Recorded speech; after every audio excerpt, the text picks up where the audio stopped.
Welcome back into the second game of Navi Junior versus StoRm. And Navi Junior, thank you, Harry. I know it's very important that we get it correct. Navi Junior, yeah, they looked really. I mean, StoRm had a good start there, but coming through, Navi Junior, they just from the mid game, they got themselves in a great position. So StoRm, how do they kind of get that consistency back? To get themselves into a good position from the mid game.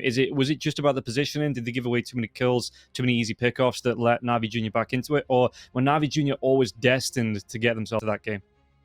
I think that even now in Division 2, you can't just go, oh, I'm stronger. I'm now just going to do whatever I want. You still have to play to the strengths of your lineup, which for them was going around the map and just getting Navi Junior to split and then killing them, right? And they also itemized that way with the Boots of Travel and the Snapfire as well. And you didn't utilize that part of it. So you're like, okay, we did well in the lanes. We got a couple of kills. We got Roche. Now we can do whatever we want. No, the enemy's lineup is still good at team fights. You need to utilize the strengths of your lineup through and through. You stop at one point, it could cost you the game. And then once they made that huge mistake, then Navi Junior took over the reins, and then they were forcing their type of gameplay, their team fights, and that's how they won. So StoRm, I think they need to be consistently better in the game. Yeah, it's the overall gameplay that I think was mostly the issue.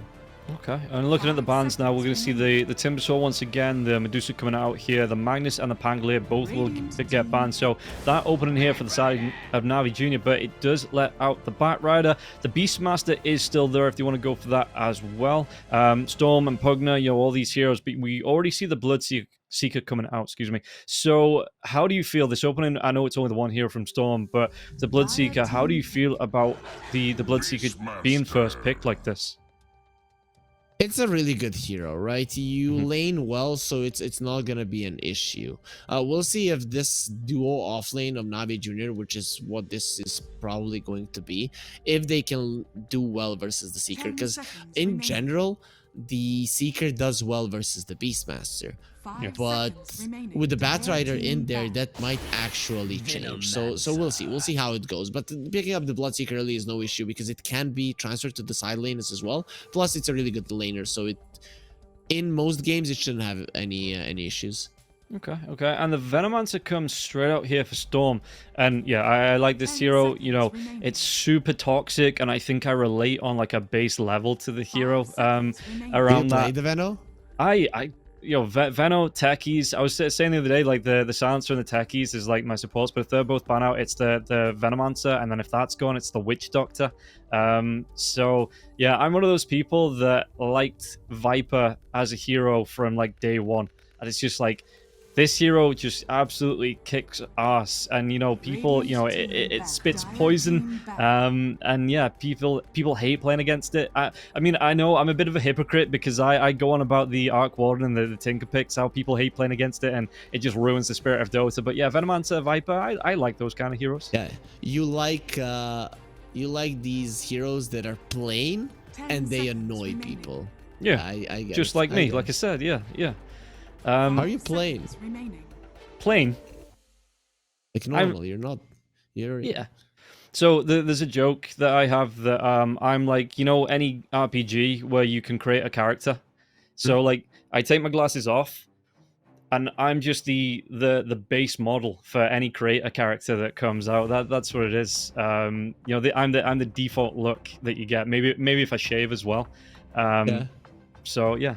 You think so? You think now looking at it, it can be that way. Yeah. Without the glasses, definitely. I just have one of those faces. Yeah. For the next cast, you're gonna have to shave so that we see the base model. Yeah, this is the deluxe with the beard DLC coming out here. But getting back on the draft, we've got ourselves the Chen, the Doom, the Oracle, and the Pugna bans. StoRm, Void, Ember, Puck, Queen of Pain, all left in there. For mid laners, we've seen against StoRm play on that StoRm. If you're Navi Junior here, I know I ranted about it yesterday, but Navi Junior, do they have to ban the StoRm in the second phase of the bans? This next final ban to come up, do you think they have to take it away from StoRm? Looking at their two heroes, no, you don't have to. Okay. They have some lockdown and they have some catch, they have some vision. They're relatively tanky on their two heroes. It's not a necessity. It's just not that big of an issue. Okay, so this is like a dream game for you. Like all of the toxic heroes are being played. Beastmaster, Veno, Batrider, everything is annoying. Yeah, Storm do get the Storm Spirit in the mid lane. How would Navi Junior going to be able to respond to this one?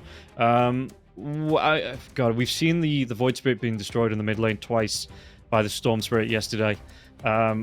Once in the second series, I think it was, and once in the first series while I was solo casting.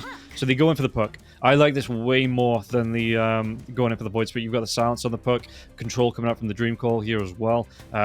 Great follow-up with the Techie's Blast Off. You know, I like this way more than, even though the Void Spirit's one of the more popular mid laners, I do like the puck pick against the Storm Spirit.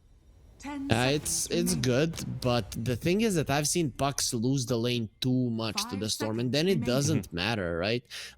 This is a really good puck game. I'm fairly certain that if Richmond has a good lane, that he's going to be able to completely overtake this game, but that is the thing. It's not certain that you will have a good lane, right? If the Storm has like 10 CS over you, which is what I've seen happen in this matchup, it can be a big issue. So I'm gonna be looking at how that mid lane develops, because it could really, I don't say this too often, but it really could seal the deal for the entirety of the game. Yeah, it is a big swing. If, like, say, that Storm Spirit that we saw yesterday coming out for Storm just went on an absolute riot, and he was kind of in that second game the defining factor into why Storm was so dominant coming into it. So looking at what's left, it looks like a carry for... Oh, do you go for the Bloodseeker carry or the Bloodseeker off lane? Because I'm looking... Navi Junior, I think they lack a little bit of burst damage coming out. You know, they've got the... I suppose they've got the Taggies, they've got the damage over time coming out from the Batrider, but I want a big, you know, physical right-click hero to come out for Navi Junior. And Storm, I'm not sure whether this is going to be the Bloodseeker off or safe. I would put it in the safe lane. It lanes well versus the Beastmaster. The constant spam, the constant poke, the Bloodseeker deals well with that one, and I would want to change that. Plus, it's much better to lane with the Veno than with the Keeper of the Light, I think, and in the offlane you would probably be laning with the Keeper. Okay. What would you want Storm to pick up then to go with the Keeper? Magnus is still in the pool. Oh no, it's not. It's banned out. Yeah. Both the Magnus and the Pango are banned out. Oh, it's a tough one. Let me check. What did Storm play? It's a really tough one to say. They played a Timbersaw.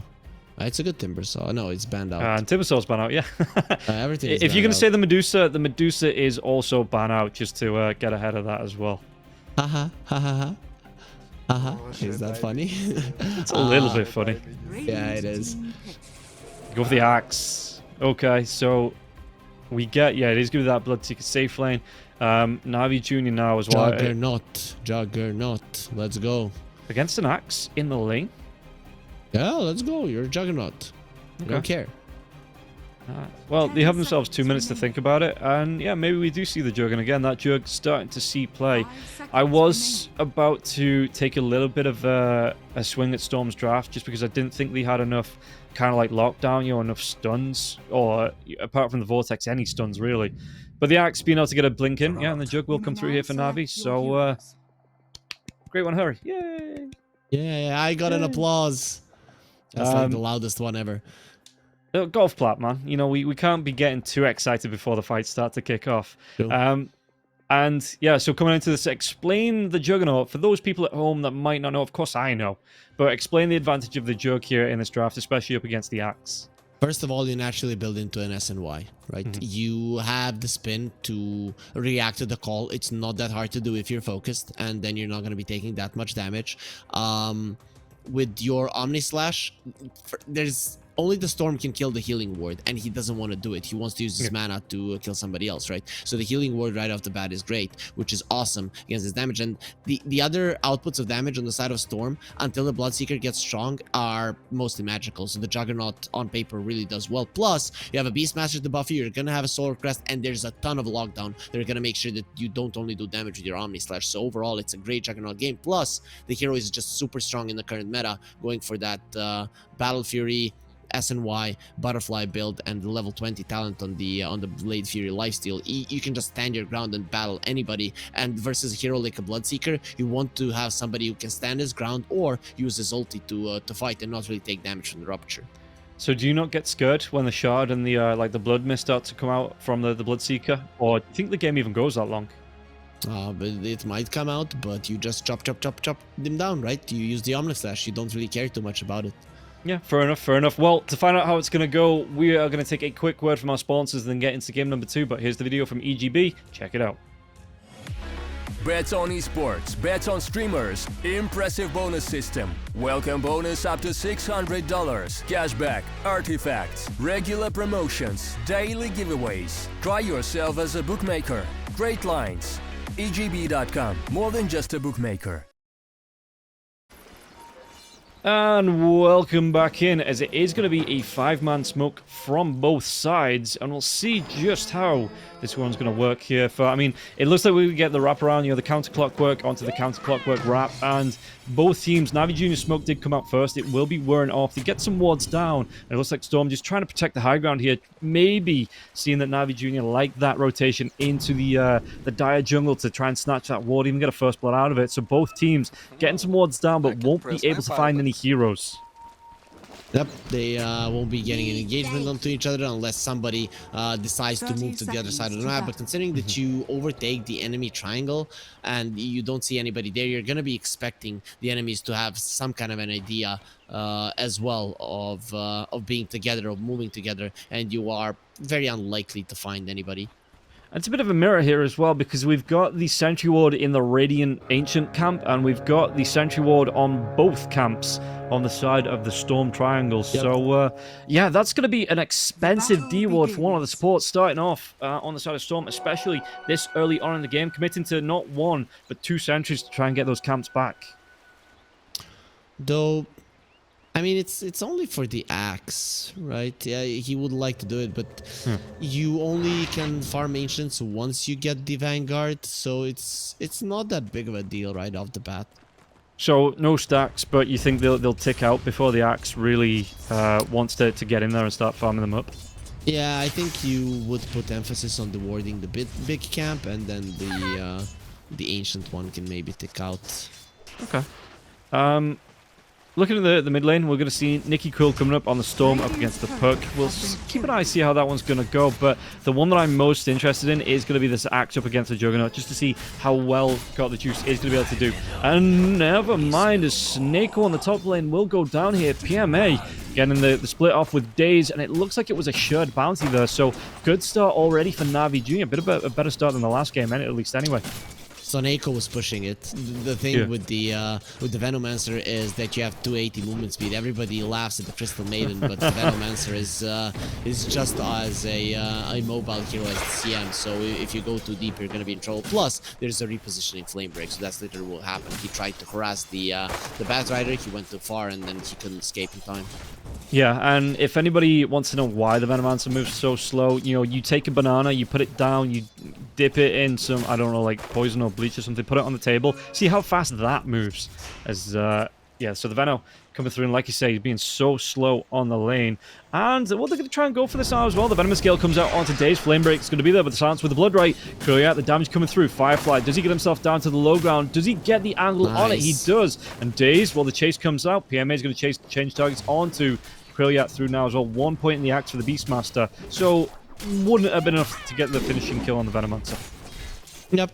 But you still want to continue poking, right? Yeah, you want Soneko to be scared all the time, and at one point, the Flame Break bringing him close, he could die once again. Yeah, and we'll keep an eye on that lane as well, as it seems like that's going to be the most aggressive lane so far. Looking at the mid lane, it looks like StoRm taking a couple of last hits over the Puck, but, no real big difference, 2.5 minutes, and it's not like that's a game-ending CS, 2.5 minutes having one above the Puck. Meanwhile, on the bottom lane, how is it going here for the Jug? Level 2, he did go in for that healing ward. Riddies, the blast off, and the sticky bomb. Is it just the same? With sticky bombs, keep the axe low, and then when you get the chance, run in with the blast off and get that spin off onto him as well? Yeah, the Axe should on paper sometimes be able to pressure the Jug, but the thing is that the Techies is so freaking annoying that it's very hard to do. So you always take so much damage from super far away that then you get into a position where the Jug could actually run you down, and as an Axe you don't want to get the early boots, you want to go into the Vanguard, and it's not going to be easy to escape the spinning Juggernaut. Okay, and that's going to be the Flame Break coming back. Snako chased down, Bloodright, but Firefly's already out. Snako, a couple more last hits. There's going to be the Venomous Gale, but he should be able to get himself over the crystals. In fact, does he turn himself around onto Krilliat? Krilliat trying to run himself away here, and it looks like Krilliat at least will be able to get himself back underneath the tier 1 tower as the bat is low. So you do have a little bit of that third speed coming out here, and Krilliat coming back in for the farm. Bottom lane, the harass will be here, and how effective is that Vanguard going to be when there is going to be the spin, when there is going to be the blast off and the sticky bombs coming through onto the Axe? I mean, mostly it's effective because you have the region from the Ring of Hell, right? So the pokes of the Techies just aren't going to be as effective as they were at the start of the lane. So overall, the Axe should be fine from now on. Okie dokie, and we'll see how it is going to fly for him. I mean, he's trying to get the creep pullbacks onto it, but underneath the tower here, because every time he comes forward, Juice and Riddies are threatening this Axe. And Emptiness, well, he doesn't want to have an empty inventory. He wants to be filling it with so many good items here. 1J actually going to come forward now with the blast, but yeah, okay, God, Juice not going to chase him down. Mid lane, how is Nicky Cool doing? Taking a little bit of harass. We'll be able to pull this creep wave back now as well. The spin though on the bottom lane. 1J, he should go down and got the Juice. PMA gets the kill onto Snako, and Krilliat's going to be under a little bit of pressure as well. Yeah, that is just on the bottom lane. So what happened, because it wasn't on the screen for our viewers, is that the sticky bomb didn't connect on 1J, but he still got super close to it, and it slowed him down when it exploded. They did the damage, and the Juggernaut recognized the situation, went for the kill. On the top lane, they saw what happened there. It was just Veno things, right? You're super slow, you go a little bit too deep, and you get ran down over and over and over again. Yeah, and usually I'm used to seeing the Venomancer bullying the melee hero on the lane, but with this Bat Rider here helping out the Bat Rider, helping out the Beastmaster, excuse me, it just seems like this Veno, like you say, because of that slow movement speed, he's not got the boots just yet. Coming out on the Courier, I don't think either. Yeah, he just seems to be suffering because he cannot get into that harass range without being Fireflied and Flame Breaked and Axes, and it all just seems to add up on the Venomancer. And PMA got a Vanguard. That's not something we see too often on the Beastmaster, but it just goes to show that he wants to stand his ground and punch this Bloodseeker in the face, so he won't be strong, so that his Bat Rider can actually play without much fear. Is this then, I know I asked you in the last game, but is this, because the Vanguard, we don't see it, is this a drums build? Because you do have a lot of attack speed coming out on the Bloodseeker, you've had the Storm Spirit as well. Do you just want to be going in and banging those drums and having that little celebration in the middle of a fight as a Beastmaster? You mean the Aghanim Scepter build, right? Yeah. Because whenever you say the drums of I also Slum, call yeah. it drums of Slum, but it could be, right? Because I don't see much value in getting the Vanguard over the Helm of Iron Will in terms of protecting you. So yeah, I could see him just going for the Aghanim Scepter in this game on the Beastmaster. It's not out of the question, 100%. And how does that change how the Beastmaster wants to play it? We'll come back to that question in a second, actually, here. As Riddy's going to be chased down. Blood Grenade will come out. He's going to try and throw out the Sticky Bomb. Richmond's going to rotate in. He has the Dream Call. Does he get himself away? He's going to be able to get the blast off now as well onto the Axe. Axe, no! There's going to be the blast off, but the Keeper of the Light, though, with the Blinding Light, they're still going to be able to get the kill to Emptiness. Riddy's, he gets stopped mid-blast off. 1J with a TP away. Even Day's going to be coming through here. Storm Spirit, he was disarmed. Did he want to go for more? It looks like everybody on the side of Navi Jr., including the Techies, will be able to get themselves out alive. PMA put under pressure on the top lane as that rotation from the Bat Rider, but that's still a great rotation to get the kill onto the Axe though, right? Yep, for sure. And one of the reasons is that you do pick the Keeper of the Light versus the Techies is this, because the Techies hates it when he cannot get the blast off, and that was really nice play. It really did save the Keeper of the Light's life. Yeah, and Snako tried to get cheeky, trying to get behind, but PMA, he reads that, he gets himself in, he gets the body blocks off to make sure this Wisdom Rune, it will be going the way of Navi Jr. here. And the blast off, he might be able to get a kill from this one. The Axes connect, and PMA, he gets the kill onto Snako. A 6-0 start for Navi Jr. and the puck, he is behind the Storm, but he's not severely behind the Storm. I think this is as good of a start as Navi Jr. could have hoped for. And I was going to ask you, how does that, if it is going to be the Drums of StoRm coming out here for the Beastmaster, well, he's got the Mana Boots coming out here as well, how does that change his role? Because we usually see when the Helm of the Overlord, the Helm of the Dominator comes out, that he just wants to stick on that top lane, you know, either force some rotations out that take the pressure off the rest of the map, or put the pressure onto the tier 2 if nobody's trying to punish him. So with the, if he does, I'm not saying, because he might go Greaves, he might go for the pipe, he might build up that way, but if he does go for the Drums of StoRm Aghanim's build, does he then have to join in with his teammates a little bit earlier, or can he still put the pressure onto that top lane and try and pull aggro his way? No, he's still gonna stay on top for quite some time. The thing is about the Drums of StoRm that you can stand your ground a little bit more effectively. So that's what you want to do in this game.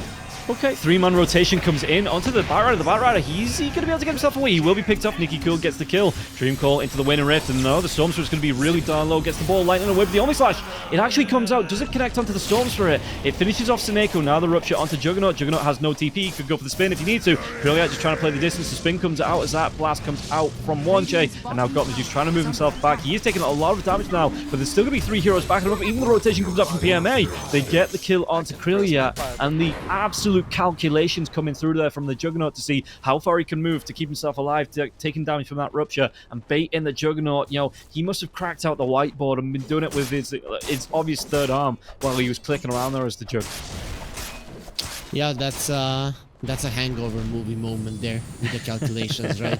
So got the juice. He did everything perfect. That's it. And Krilliat, he, as a Bloodseeker, you do want to be joining these early fights if you can, because you really do benefit if you do well in them. And it's hard to kill you because you're always going to be fast. But he made a mistake, and him dying there is going to be a big problem looking forward. Yeah, and you can see that the Storm Spirit's even going into the jungle to try and find some stacks. Still ahead of the Puck by about 100 gold now, though, so the Puck had a really good recovery, and that Witchblade, it's literally 5 gold away here, so Richmond going to be able to have a lot of damage output when that comes through. In fact, he even went for it before he went for the power treads here on the Puck. Yep, it makes sense. You just want damage, right? If you have the Witchblade, you're going to be able to kill that Storm. You had the Witchblade there earlier, the Storm would have died.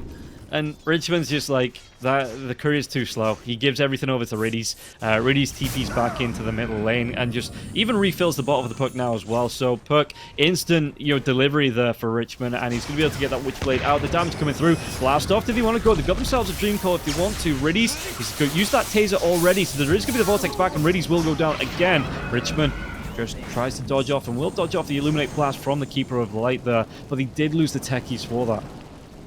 Yeah, they were trying to poke and see just how much damage they were doing to the Storm, and then once they saw that it wasn't enough, they decided the coil wasn't worth it. Yeah, and that's fair enough. You know, you don't want to overcommit if you don't need to. And again, losing the techies for that, it's not the worst thing in the world just to try and test the boundaries, because it's a position 5, position 4 techies coming through, and actually going to be going towards the Soul Crest. So yeah, it's not the biggest commitment in the world here for that techies to go down. Oh, Daze broke the smoke. Storm, they were going for a move on to the Beastmaster with the Arcane Rune Storm Spirit, and the Batrider was just in a perfect position. I don't know if Daze was even aware that that was coming, but he just stayed in a really nice spot where he was hard to catch, and it will save their Beastmaster's life. The D-Wards, or the potential D-Ward coming out from Riddies, like I say, with that smoke breaking, but NikiCool takes some axes for his punishment, taking away that stack there from the Beastmaster and Storm. It's going to be a Witchblade here for the Storm Spirit. He's already got that Falcon's Blade out. He's going to go towards the Witchblade now as well. Is it an early BKB game for NikiCool or Lincoln's, or do you think he just sticks to the S and Y build here for the Storm Spirit? Not the S and Y, the S and K. Yeah. I would want to say Lincoln's, but I very rarely see Storms without Dissension Kai. I don't think you're going to be going for a BKB. If you're going for defensive items, it's going to be a Lincoln's, I think. Okay. Yeah, I'm just thinking because I think he's going to be the target, for the last show on the Raw. So being able to block at least one of those, or try and force something out. And because that's the big objective, right, for Navi Jr. in these team fights, to make sure Storm isn't as effective as possible, I think. So yeah, for sure. He needs to be dead. But then again, the axe is a problem as well. Because look at his farm. He's very. Oh, what was that dodge? Oh, the reaction speed there as well, Richmond. Well, you can tell he's a youngin there with those Zuma reactions. Yep, axe probably feels very much defeated. Defeated male leaves. That's what's happening right now. Yeah, it's that scene from Indiana Jones and the Last Crusade, you know, where he drinks and he just ages before his eyes turns into the skeleton and crumbles to dust, with the fast reactions putting him to shame there. Yep. I mean, back to farming, get the blade mail, then go and kill the Juggernaut. He cannot respond that fast, or can he? Got the juice. He's a pretty young guy as well, so at least on him you'll get the call, even if he does get the Blade Fury off. Yeah, he's going to be... In fact, this is going to be the completion now as well with the Battle Fury. So what are we looking at? 30 minutes here for the Juggernaut. He's even got himself the Power Treads and a Wand as well. Going into the Raindrops for some protection. And it's going to be an SMY here for the Jug. Into what looks like the Butterfly, I think that one is for the Juggernaut after that one's done. Yeah, that's a staple build. Though in this game, I wouldn't be mad if he goes for a Scotty, but Butterfly is just the item people go for because he gives so much damage. Juggernaut is a hero that benefits so much from attack speed, and, well, Butterfly is the best attack speed item for the Juggernaut, for sure. Yeah, and benefiting from that mischance as well up against the Bloodseekers. Obviously, the Bloodseeker, the majority of the damage coming into those fights is going to be, past that Rupture, will be the right-click swings of the Bloodseeker. Yep. And, I mean...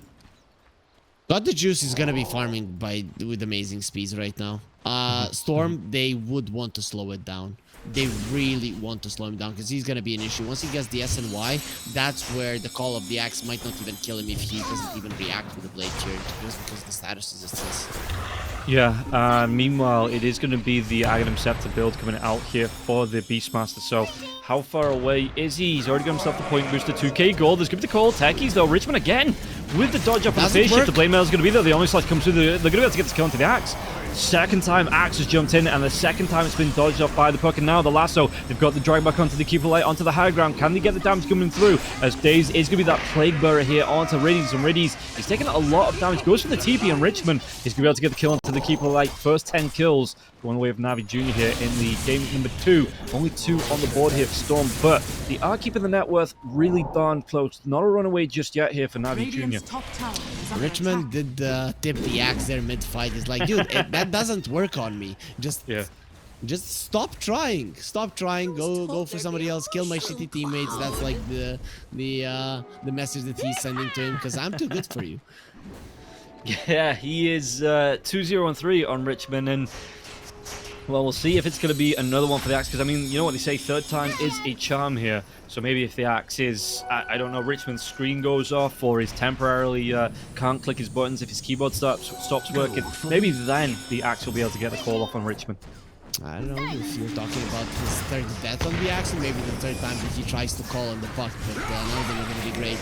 Again? It comes out again, yeah. 1J will go down. The neutrals, though, doing the job this time as Riddies. He's going to the Sacrificial Lamb. Do they actually get the damage out? No, the puck still had a way away. He got the TP out, and there was no, again, past the call. That's what I spoke about in the draft. The lack of lockdowns onto StoRm, it can sometimes be punishing.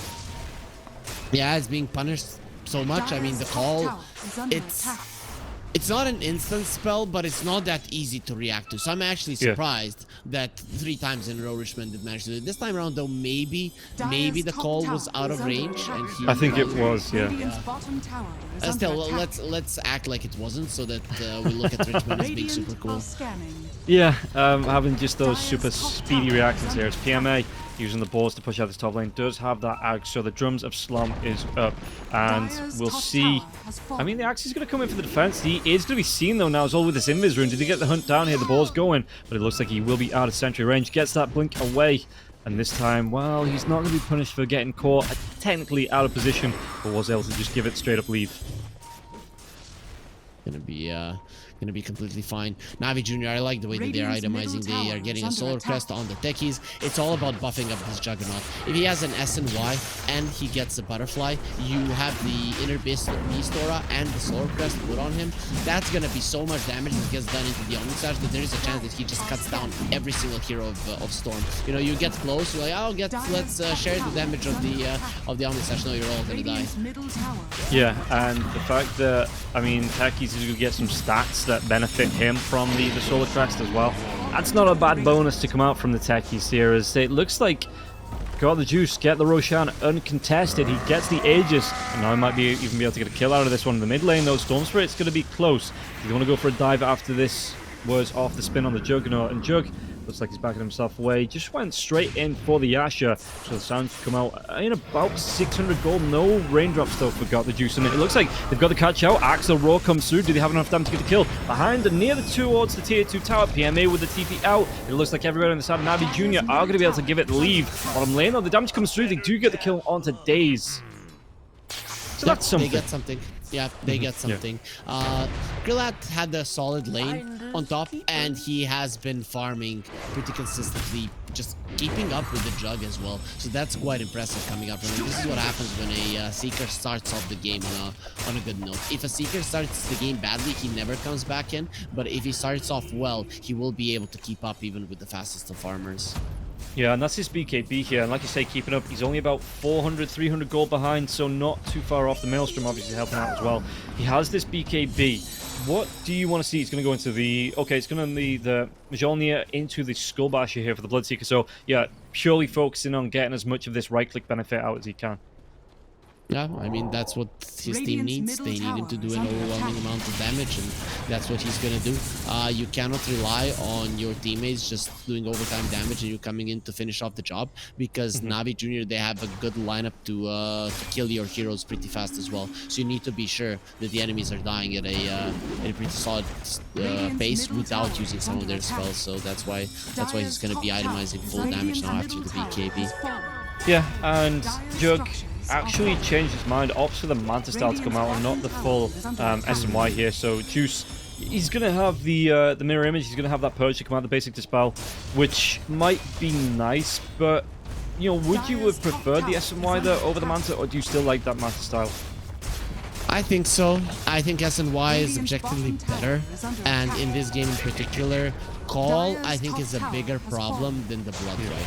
So maybe he feels like he can survive the Call, and that he probably cannot survive the Blood Right when he has an SNY. So he went like, okay, I'm gonna have a Manta, I'm gonna survive the Call, and then get my ulti off. So he probably has a feeling of how strong he is. So I'm okay with the choice though. Yeah, and coming through onto the T3, I mean, the balls are going to be the target here, so Got the Juice slowly, the call comes through, spin's going to be there, though, like you say. He does get pulled right back, has this Aegis, the Omni Slash might come out, he's going to go for the Omni Slash onto Snako, doesn't bounce to anyone else, now Got the Juice, but this might be the Aegis pop, whereas the rest of the team looking to back him up now, so he's on that high ground, as Daze, he's going to go for the Firefly, gets that drag back, the Blade Mail comes out for the axe on the Bat Rider, he gets caught out, killed off, Rupture onto the Jug, he's going to be taken away, he was punished for just going way too far onto this tier 3 tower, without the backup of the rest of his team. Okay, now I get why he went for it. The StoRm went for the Orchid instead of the Witchblade. It does make sense now. A little bit more sense for the Manta. But that's a big kill on the Juggernaut, going a bit too deep. If the healing ward was in a better spot there to protect him, everything would have been fine. But you just cannot allow yourself to get pulled that deep in. First you get pulled in by the Berserker's Call, and then you go for the Omni Slash. The thing is that this is why you don't go for high ground that early, because it's just so hard.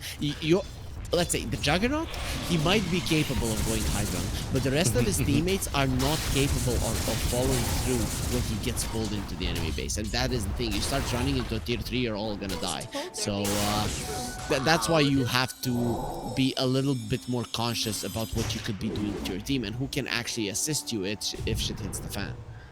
Yeah, Daze did try to get himself in there, but with no blink on the Bat Rider, actually opting for the Boots of Burn coming in, you know, the Bongo Boots coming out here for him. So he was trying to get himself up to the high ground with the Firefly, desperately trying to get maybe the lasso on the axe, but they saw him coming, they were able to prepare. The Blade Mail came out, there was enough damage, and Daze, yeah, like you say, just wasn't able to back up his Juggernaut.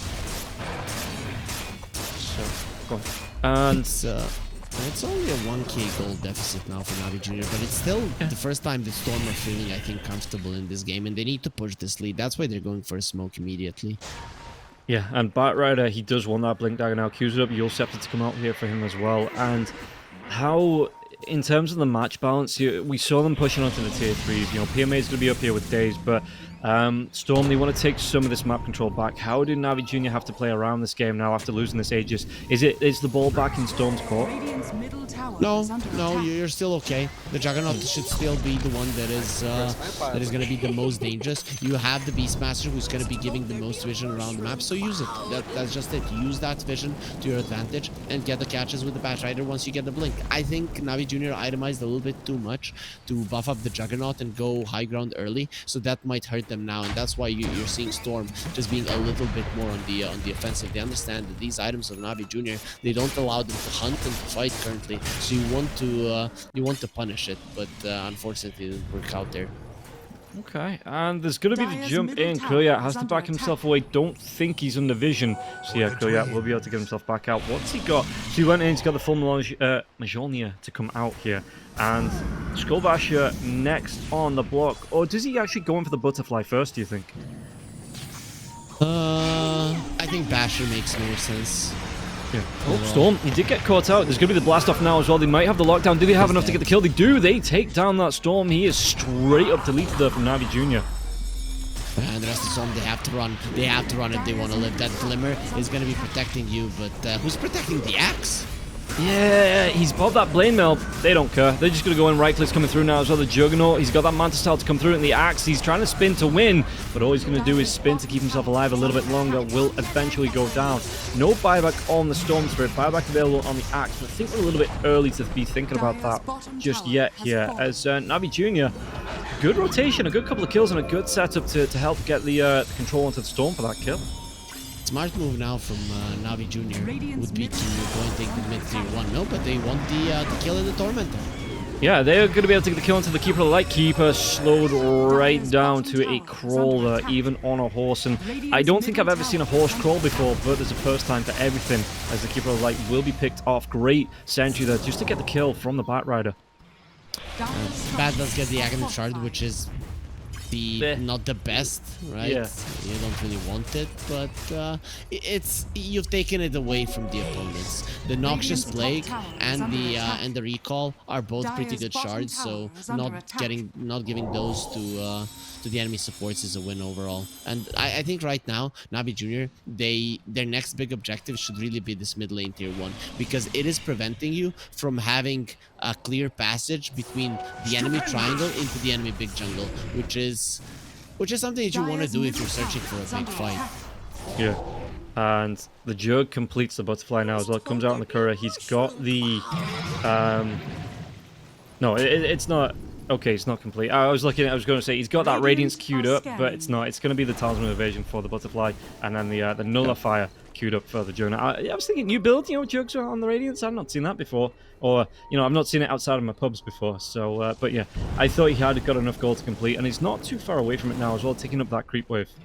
Yeah, he's going to have it in no time here. That's why StoRm, right now, when their enemies are split, they want to kill them. This is not fair.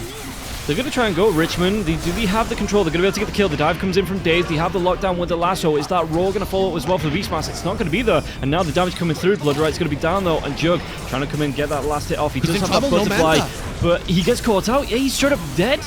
He popped the Manta to farm the wave, and now this is going to be a big cleanup from the side of StoRm. Or a bit of a mistake there coming out from the Juggernaut, and they're going to be punished for this on the side of Navi Jr. Yep, this is just a nice bonus. Beastmaster is tanky. He's not tanky enough. 4 heroes dead on the side of Navi Jr. Like you say, he didn't have that Manta style coming into that one, so the silence comes out, could not get the Omni off. And I think maybe after that puck goes down, you maybe try and back yourself away, because that seemed like it was a bit of a saving your friend syndrome coming out there from Navi Jr. The puck made a huge mistake with not appearing onto his orb. He came out of that one thing like, oh, I have a Yules, and he removed the silence of the storm. He dodged the call of the axe with the Yules, but I'm just not sure why he didn't appear jaunt to his orb. Well, those are the questions for the ages. They will go down in mystery. And now, I mean, still 2k net worth lead for StoRm. It's not too bad after that fight for Navi Jr. They've still got themselves an advantage in terms of towers.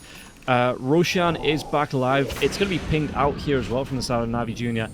Do you think StoRm, they must know, they must be looking to try and contest this with this ward on the high ground? Yeah, see the Tekker's rotation, seeing the group up coming through from Navi Jr. So ultimates are back up, apart from Seneco's, no, the Noxus Plague is going to be coming back up in 1 second. So 5v5 fight coming out, maybe Big potentially, one. no, they jump in, they get themselves That's onto a the fun axe. fight.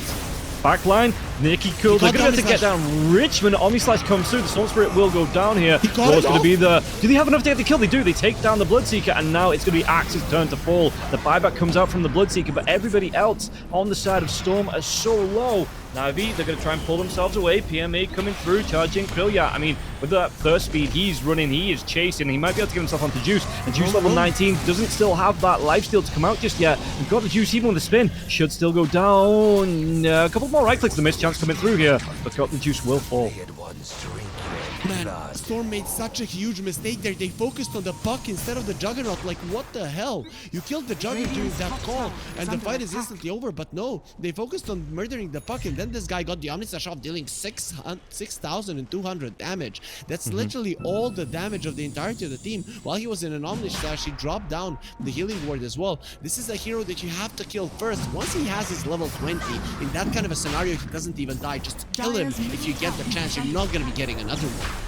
And we'll see if the side of NAVI Jr., if they want to force something out here. This Roshan slowly but surely going the way of Storm. It looks like the Hawk scouts in, but I don't think they actually got the in-pit vision here, as 1J was able to clean this one up. So the Roshan is going to be low. Goes the way of Storm. No contest from NAVI Jr. with the Juggernaut still being dead for the next 15 seconds. They needed the Aegis for the Seeker there. Ideally, you would want it on Storm because you're not ending the game anytime soon. But he did buyback in the previous fight, and that buyback is very worthy. If you didn't buyback there, the Juggernaut lives, and you are not the ones that claimed the Roche. Next fight, you might actually lose it and lose the Roche. So it was a smart move just to go for it instantly. Yeah, and Elven Tunic comes out for the Bloodseeker there as well, so he's going to get some mischance on top of the attack speed, on top of the move speed coming out for this Elven Tunic, and then he's going to have even more evasion, as it looks like he will still be going towards that Butterfly. But Juggernaut, how does he want to build here? So it is still going to be the Nullifier to come out for him into an Ag Scepter, so no Muggy King Bar, nothing like that. Would you prefer the MKB for the Jug, or is this the Nullifier Ags? Is this still good enough here for the Juggernaut? Once he sees the Butterfly, he might go MKB. But the Nullifier Axe is still a pretty nice one, because at some point the Ghost Scepters might start coming out. The Glimmer Capes as well, you want to be able to purge that off too. So Nullifier is just overall a great item for the Jug. The MKB would maybe be a necessity against the Butterfly, but you still have other heroes that can deal with the Bloodseeker. You know, you have some magical damage, so once his BKB is down, the other heroes can deal with him. Yeah, and kind of the same question for the Bloodseeker. Or are you telling your... I know he's got the MKB queued up, so he isn't even going to be going into the Butterfly now. Just wants that full right-click swing to come out here from Krillia against the Juggernaut. For him, I don't know. For him, I feel like the Butterfly might be a better choice. Yeah. But he probably feels like if he goes for the Butterfly right now, that he's gonna be an item behind the Juggernaut, and then the Juggernaut gets the MKB first, so you're countered and he's not. But in general, the Bloodseeker will die during the Omnislash, and that is a problem. Yeah, I was going to ask if you maybe asked the Storm Spirit, to go into the full Bloodthorn. But I suppose that with the Manta style being there, it doesn't really feel nice to have the Storm commit to if it's not going to be super effective in the fights, I guess. Yeah, there's so many items the Storm can go for. Seeker? Krillia. Why is he there? Yeah, he was trying to push in this tier 2, but the Batrider comes in. He's so far away from the rest of his team. Now the BKB, the roll though, he's got that Lotus Orb up, so it was a re-roll coming out on the Beastmaster as he moved himself in. The drums will be banging here, and it looks like with the Dream Coil, they get the catch. Back lines though. Do you want to go for this one as well? Beastmaster, he's already used that roll. 45 seconds cooldown. It looks like on the side of NAVI Jr., they're going to smoke up the ultimates. They've got the Omnislash. I mean, you have the Techie Proxy Mines, but you always have the Techies Proxy Mines. And it looks like they do want to push out, go for more, and maybe force out some more kills after this Aegis steal away from the Bloodseeker. And look at how much this mid lane tower is hindering the ability of NAVI Jr. to move around the map. It's just so hard to actually find an opening. So they really won't be finding anything with the smoke. No, Storm, they do play it safe. They, like you say, they know this tier 2 is pushing in. The creep wave was there. Without anyone from the side of NAVI Jr. showing, they just want to play it safe. Like I say, they've already lost that Aegis, and they play themselves away. The roll will be back up in 6 seconds. We're going to have the lasso coming up back now as well. The Dream Coil not too far away, 20 seconds away. And meanwhile, you've still got the the Noxious Plague coming through on the Veno. That's going to be about 38 seconds away, so maybe a little bit of a window here for Navi Jr., but it looks like they're going to be too busy looking for the next items. Arcane Rune on the StoRm. So now it's time for StoRm to fight. Like, they also have a Hex on the Keeper of Light. So if the Axe, if you remember that call on the top lane where the Juggernaut turned it around with an Omni Slash, if you get that kind of a start, you are going to be killing both of them. You don't have to be focusing on the Juggernaut because you have so much lockdown and you're going to have so much damage. Puck! Yes, Speed on the lockdown. Jump comes in. Yeah, Dream Call onto 3. Can they get enough damage up to get the kill? Nikki Cool is going to try and get himself in there now as well. The blast off. It lands onto 3 heroes. This is going to be an amazing one. The Omni Slash comes through, and that's going to be 2 kills for Riddies, in fact. But still, with that blast off, they grouped up around the Jug. They were trying to do the best they can. There's going to be some buybacks being forced out here on the side of StoRm, but still, it looks like the Juggernaut wants to come. That Omni Slash just paid dividends there, but he's going to be running himself into 3-4 heroes, and I wonder if he's overcommitted here. The Techie Spy's back, got the juice, trying to do what he can here to go for the spin, to get the damage out, get the kill onto Seneko. Bloodseeker is still down here as well, and it looks like Navi Jr., they might just try and back themselves away. The call not going to be there from Emptiness, and the Puck as well with the phase shift will be able to get the blink out. And the Juggernaut getting dummy slash off, it was so obvious that they were all gonna die there, but in the end, at least with the StoRm buyback, they bought back on Emptiness as well. This is a huge deal. You lose one more fight, and that one next fight is gonna be around Roche, at which you will not have your buybacks. Navi Jr., if they're smart right now, they should just save buybacks for the next Roche fight, and that is probably gonna seal the deal that they at least get the Roche, which gives you a huge advantage. And it is going to be, like you say, 2 buybacks on the StoRm for it and the Axe. And we know Krilliat bought back in the last fight. I think that one's down for about another 90 seconds or so before we have that one back up. So it is a big advantage here for Navi Jr. coming into the next fight. With all the ultimates coming back up now as well, they might try and force something as the Barret Rider comes through, as that Omni Slash. I mean, it's still going to be 30 seconds away on the Omni Slash. And the buyback here for the Bloodseeker, it's 1 minute before it's refreshed. So again, a 30-second window for the side of Navi Jr. as they get the Beastmaster Ag shot out now as well, where they might be able to make something happen. And the Beastmaster is approaching level 20 as well. The Puck too. Those are going to be some pretty nice timings for Navi Jr. You can see just how much the Juggernaut can stand his ground before he uses the Omni Slash. And once he does, even if he's super low before the Omni, he comes back with full HP. This is dangerous territory for StoRm. And Navi Jr., they're the ones hunting. They have the lasso. Yeah, they're going to be able to come in leading the line with Daze. Illuminate comes through, so they know roughly where a keeper may be. And you see Daze, he's looking to fish, he's looking to hook a nice, big, juicy one. They get the jump out, and it is going to be the Keeper of the Light that they get the kill on. And now, did he try and run in, try and defend him here, as it will be the kill onto 1J. He will go down. Emptiness gets himself a Wisdom Rune, hooray! And now they should finally, here, be able to take down that tier 1 tower that you wanted to fall for so long in this game. They will be able to, but they like it for some reason. For some reason, they like the architecture of this one and just feel super bad taking it down. It just feels special to them, yeah. And now, well, the Jug moving in, they got themselves a double catapult wave now as well, so they should be able to put pressure onto the tier 1. Did he go even further onto the tier 2 here as well? Why not? Why not? You have 30 seconds where StoRm is not going to be fighting. They might try to jump the Jugger, but I think that will probably not work. Actually, with the call, you might just have the damage. It's not worth it. It's dangerous going for him. Okay. Looks like, I mean, we're going to find out how long Roshan's going to be down as well. 30 seconds at least left on the clock here. And so if you're StoRm, how are you trying to play this match? Are you just trying to play under vision, or are you trying to play, you know, grouped up as 5? You know, how do they need to get them? What do they need to do here to maybe try and win a fight up against Navi Jr. and get themselves some objectives? Delay until you have buybacks. That is the most important thing, because you will never feel comfortable jumping in. And if you're uncertain before you jump in, you're not gonna have the speed at responding to your teammates' jumps, which is gonna hinder your ability to team fight even more. So you're hoping for a long respawn on the Roche, and yeah, well, don't play any games for luck. Don't go and bet on some games here if you're StoRm, because you're one unlucky bunch. Yeah, and the Roshan will respawn. The Hawk from the Beastmaster flying his way over to the pitch should be able to see the... It's actually going to park himself on the Twin Gate here, but Navi Jr., they're moving themselves up. They're going to have a perfect timing on this Roche. StoRm are grouped up, so they might be looking for a response here. We'll see if there's going to be a smoke coming out from StoRm as they move themselves into the Roche pit on the side of NAVI Jr. Maybe to their surprise as well, that the Roshan up way early on, and, well, they're going to be going for it, and how quickly can they do it? Because StoRm, they're drawing the battle lines. Can they respond to this 5-man smoke coming out? StoRm is coming with the smoke, but they have to find a good angle. They have to go to the left first and then go from the other side. The Roche is already going to be dead. NAVI Jr., if they're smart, then they're going to be the ones holding the high ground and waiting for StoRm to potentially run into them.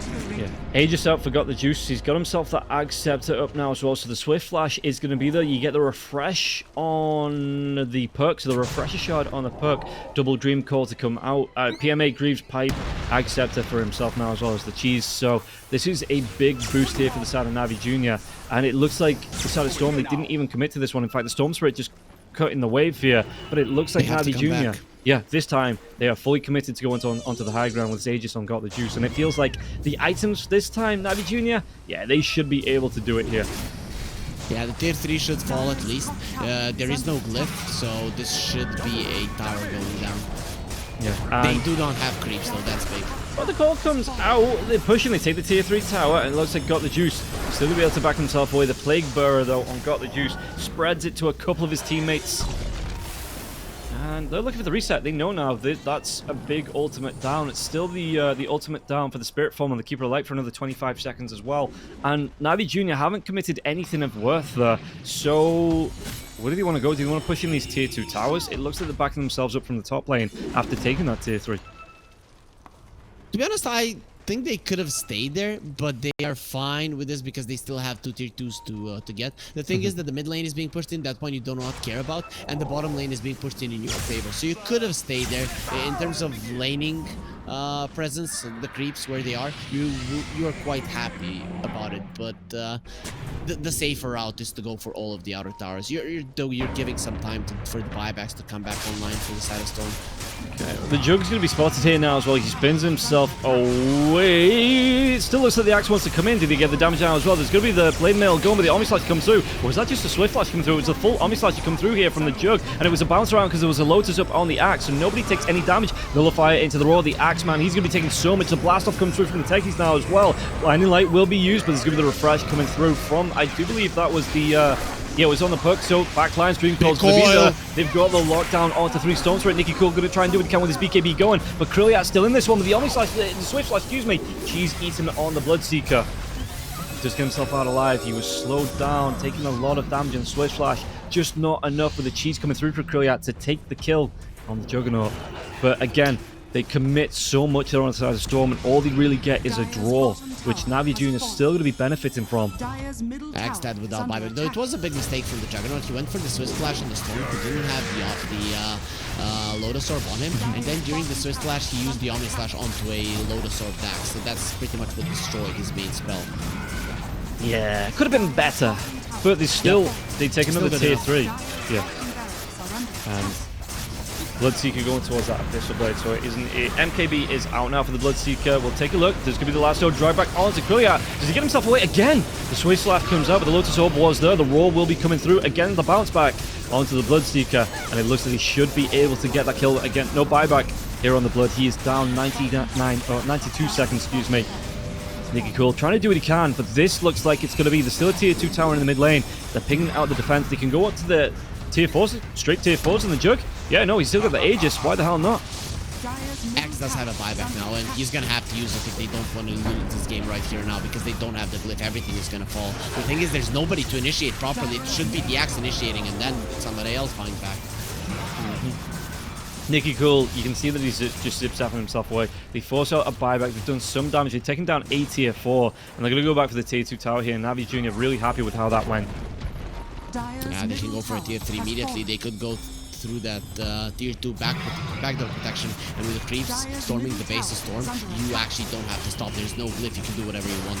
Yeah, the Omni Slash is back up, Swiss Flash is back up here for the Got the Juice. The creep wave will be pushing in as well, like you say, on the bottom lane. This is going to be potentially Megas here. No Bloodseeker still for 30 seconds. Juggernaut, he wants to go for a Basher Abyssal of his own, but he's so farmed anyway. The dive comes in. Venomancer Oh, he's got that Glimmer Cape, but tier 4s are going to be the end of the game. Switch Slash comes out, it finishes off, and Venno, he has to straight up buy back now as well. The Blade Mail comes through with the call onto the Axe, but look at this. Axe taking more damage than the Jug, and the Jug's going to be able to heal up from those crits on the heals now as well. The damage coming through onto the StoRm, they get the kill.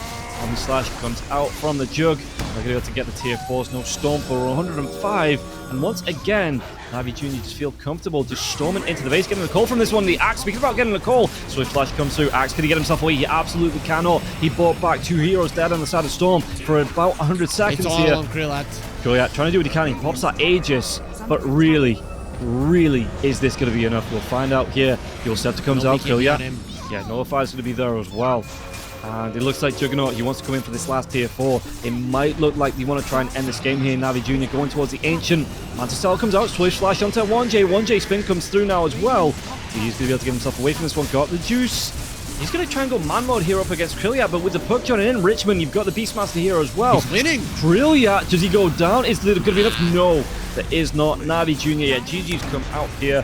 27-18. If that was a 1v1 and Richmond throwing a bit of dishonor in that man fight there between the Jug and the Bloodseeker, but it was a good one, and Got the Juice was able to outlast him with crit heals. And yeah, 27-18 at 43 minutes in. NAVI Jr., they take a second game. They take the series up against StoRm. He knew he had to fight until the end there because his throne was being targeted on Krillat, and yeah, the heals of the Juggernaut on that Blade Dance are insane. I don't know how many times you've seen that, but it never ceases to amaze me just how much you're capable of healing back up. The Axe calls you. He gets the Blade Mail off. Earlier, like before this talent existed or was being picked up constantly, the Axe would literally be able to kill a 6-slotted Juggernaut with just the Blade Mail. And now you don't take any damage with the Juggernaut. It's not like you have a Satanic. He didn't have an SNY. The only stat resistance he had was the Titan Sliver, and he just stands his ground and just destroys the Axe. Goes to show how powerful the hero is, how powerful the talent is, and got the juice. He played a really nice game, bringing victory to his team.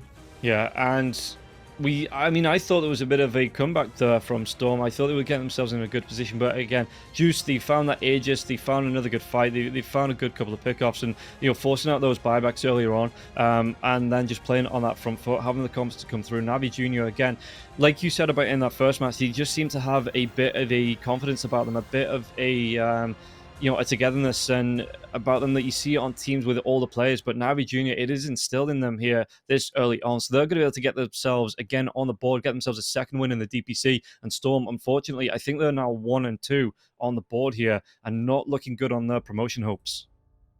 I think NAVI Jr. added that little bit of early mid-game aggression that they were lacking in the previous DPC season. And with these kind of plays, this team is a solid contender to go to Division 1. Yeah, it's probably going to be NAVI, but if both teams of NAVI go to Division 1, it's going to be a big deal, especially, for all of the NAVI haters who are like, NAVI, they just buy a new slot every single time to go into Division 1. Well, if they get both their junior team and the real one in Division 1, it's going to be huge, and I think that there is a solid chance for that to happen. Yeah, no, they've looked good on NAVI Jr., and I'm looking forward to see how they play the rest of the season, because again, it has put them, well, it puts them in second place with Team Sexy there. Technically in first place, because NAVI, Team Sexy, and now NAVI Jr. will all have 2 wins, but the loss coming out on Team Sexy and NAVI Jr. And yeah, like you say, they are in a good position to move themselves up, so looking forward to seeing how they're going to continue on the season. But that is going to be it for now. We do only have the 1 series to come today. We're going to be taking out a couple of days break, and then hurry, you're going to be making a run through for the next few days here in the Eastern European region. So thank you guys for tuning in. Hurry will be able to take you through for the next few days. But for now, we are going to be saying goodbye, and we'll see you next time we go live.